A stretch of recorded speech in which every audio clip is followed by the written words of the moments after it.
Welcome to Military Stories.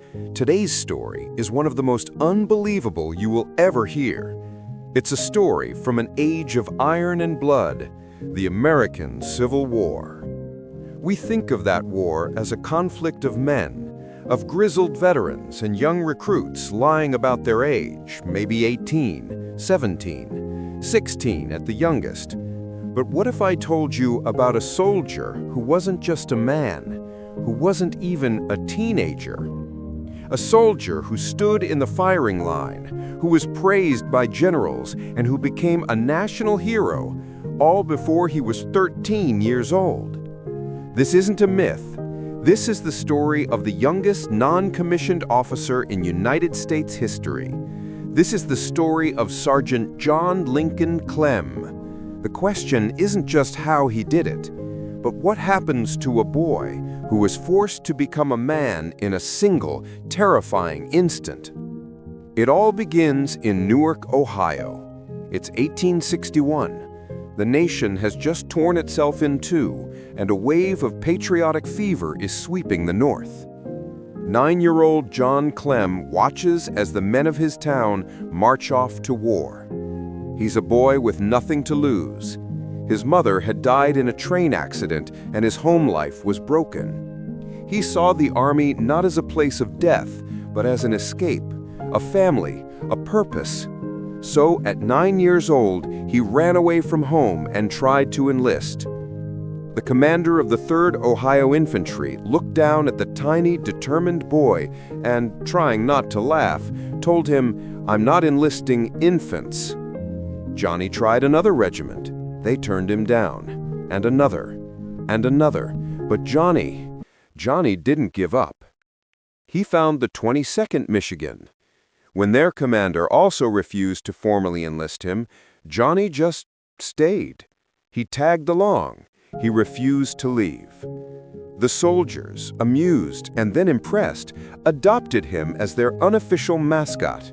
They called him Johnny Shiloh. They chipped in from their own meager pay, $13 a month, to give him a wage. They cut down a uniform to fit his tiny frame, and someone gave him what every mascot needed: a drum. He was a drummer boy. In theory, a non-combatant. His job was to beat out commands in the chaos of battle, a living, breathing signal tower. But in the Civil War, the line between combatant and non-combatant was fatally thin. His first taste of hell was at the Battle of Shiloh. This was no parade. This was an industrial slaughter. The air wasn't filled with patriotic music.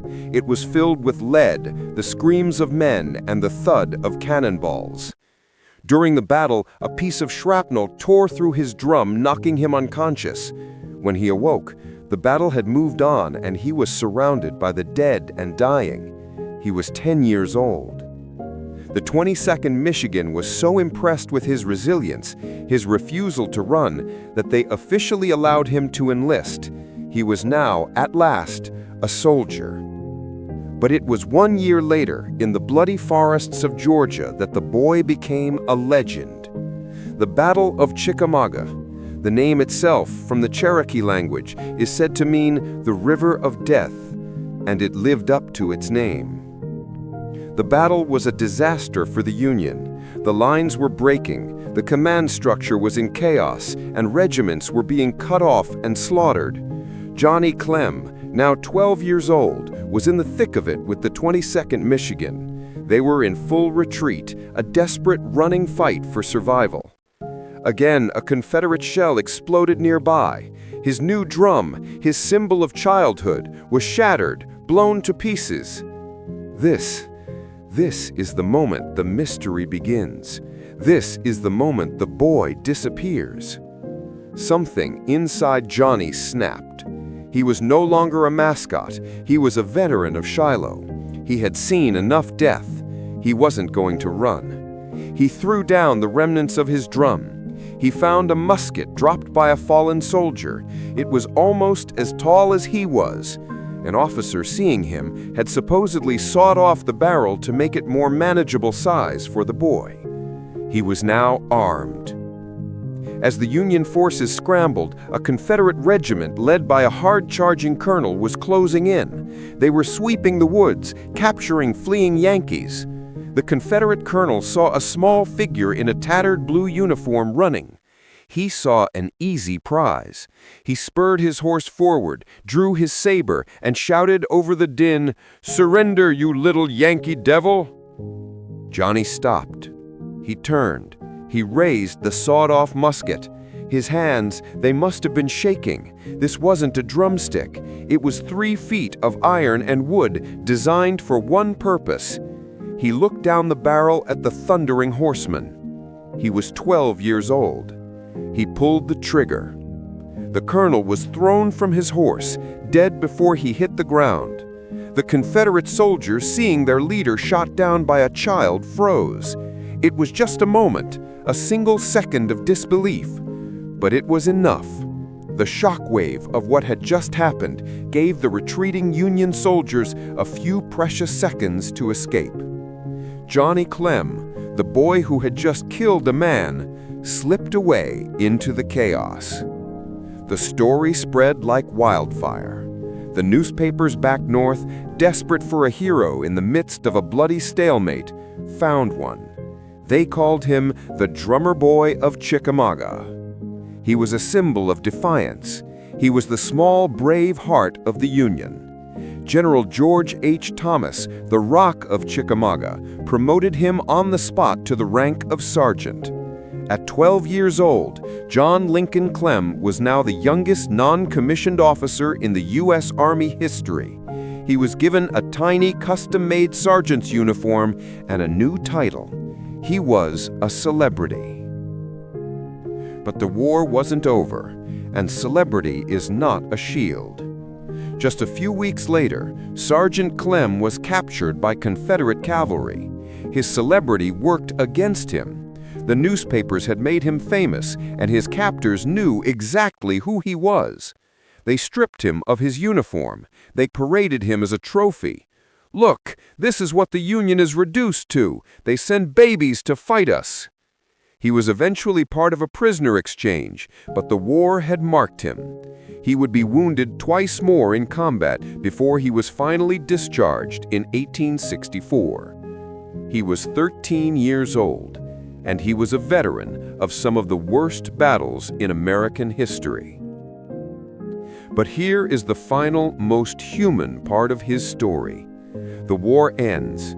Johnny tries to return to a normal life. But how? How do you go back to a school desk after you've held a rifle at Chickamauga? He was a national hero, but he couldn't pass the entrance exam for the West Point Military Academy. He had the experience, but not the education. It seemed his military career, the only life he'd ever known, was over. But legends, it turns out, have friends in high places. His case reached the White House. The President, Ulysses S. Grant, the very same general who had commanded the Union armies, remembered the story of the drummer boy of Chickamauga. Grant knew that some things, some lessons, aren't taught in a classroom. In 1871, he bypassed West Point and personally appointed the 20-year-old Clem as a second lieutenant in the U.S. Army. John Lincoln Clem would go on to serve for 44 more years. He served in the Spanish-American War. He served in the Philippines. The boy who ran away from home to be a mascot, the child who became a sergeant in a storm of lead, would finally retire in 1915. He was the last veteran of the Civil War to remain on active duty, and he retired at the rank of Major General. John Clem's story is a mystery in the end.